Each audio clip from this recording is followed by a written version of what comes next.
Shalom Bapak Ibu Saudara yang kekasih. Begitu nyata kasih karunia yang luar biasa Tuhan nyatakan dalam kehidupan kita. Nafas yang baru, kesehatan dan kekuatan sekiranya boleh Ia anugerahkan kepada kita semua.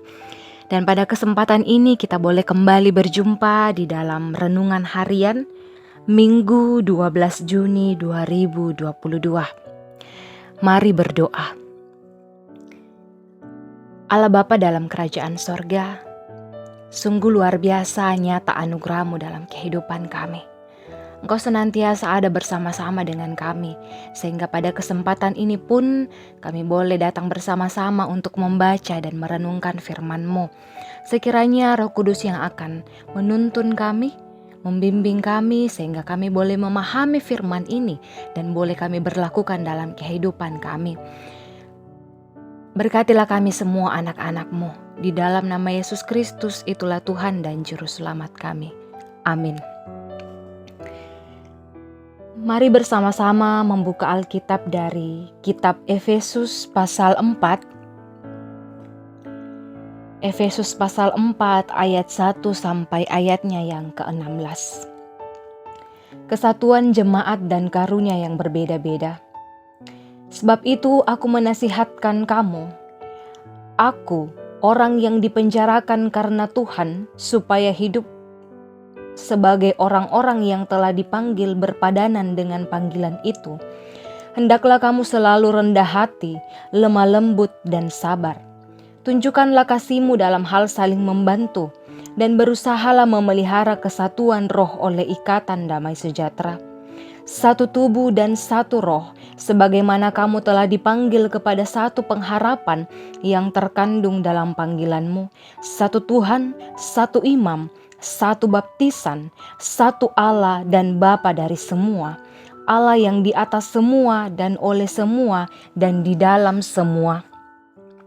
Tetapi kepada kita masing-masing telah dianugerahkan kasih karunia menurut ukuran pemberian Kristus. Itulah sebabnya kata Nas, tatkala ia naik ke tempat tinggi, ia membawa tawanan-tawanan, ia memberikan pemberian-pemberian kepada manusia. Bukankah ia telah naik? Berarti bahwa ia juga telah turun ke bagian bumi yang paling bawah.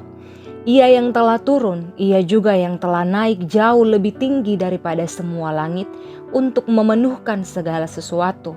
Dan ialah yang memberikan baik rasul-rasul maupun nabi-nabi, baik pemberita-pemberita Injil maupun gembala-gembala dan pengajar-pengajar, untuk memperlengkapi orang-orang kudus bagi pekerjaan pelayanan, bagi pembangunan tubuh Kristus, sampai kita semua telah mencapai kesatuan iman dan pengetahuan yang benar tentang anak Allah, kedewasaan penuh dan tingkat pertumbuhan yang sesuai dengan kepenuhan Kristus.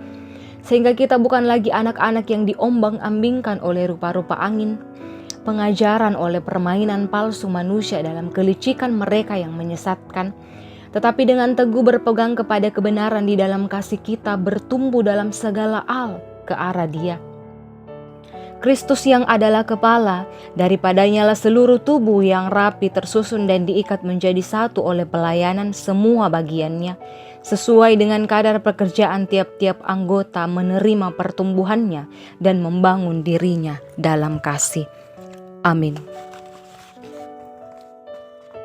Sahabat renungan yang terkasih, tema kita pada pagi hari ini adalah kesatuan roh. Bapak Ibu Saudara yang kekasih, pengikat itu berfungsi untuk menyatukan benda-benda yang terpisah. Misalnya pengikat sapu lidi, berfungsi untuk menyatukan batang lidi yang terpisah-pisah sehingga menjadi satu. Dan berfungsi sebagaimana mestinya menjadi sapu yang dapat dipakai untuk membersihkan halaman. Ia memiliki fungsi, ia bermanfaat. Ilustrasi ini dapat mengantar kita untuk memahami mengapa kitab Efesus sangat menekankan kesatuan roh sebagai pengikat jemaat. Kesatuan roh harus dipelihara dalam bingkai kesatuan yang utuh. Satu tubuh, satu roh, satu pengharapan, satu Tuhan, satu iman, satu baptisan, dan satu Allah. Kesatuan roh ini berimplikasi pada kehidupan orang Kristen, baik secara pribadi terlebih dalam kehidupan berjamaat.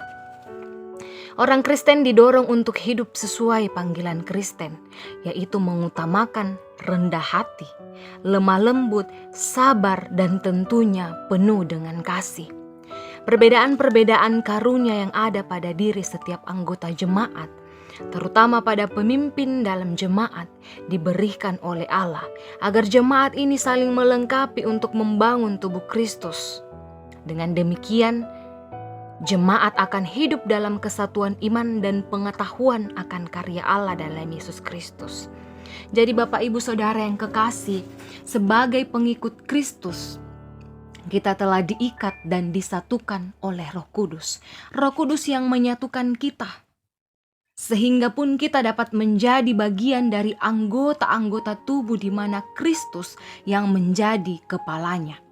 Karena itu, mari kita tetap memelihara kesatuan sebagai perwujudan keluarga Allah.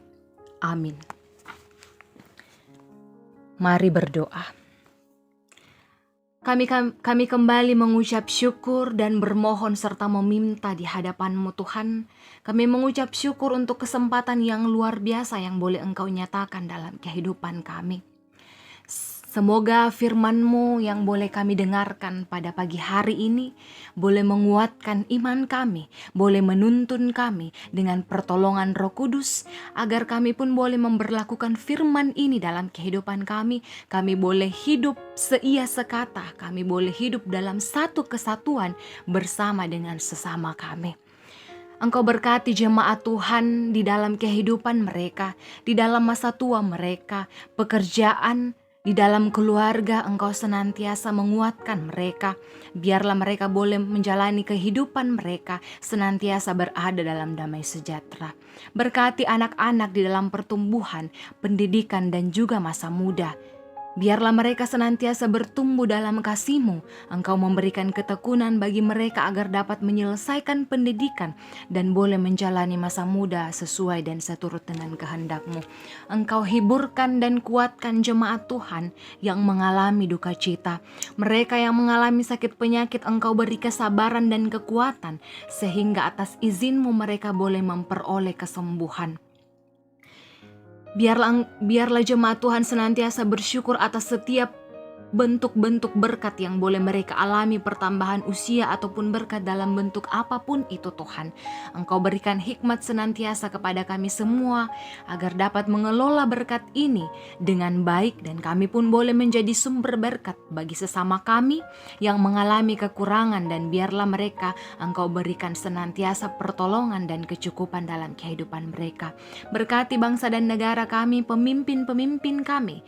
Engkau senantiasa memberikan kebijaksanaan bagi mereka agar boleh memimpin kami dengan baik, sehingga bangsa dan negara senantiasa mengalami persatuan. Seluruh kehidupan kami sepanjang hari ini Tuhan, kami serahkan ke dalam tangan pengasihan-Mu.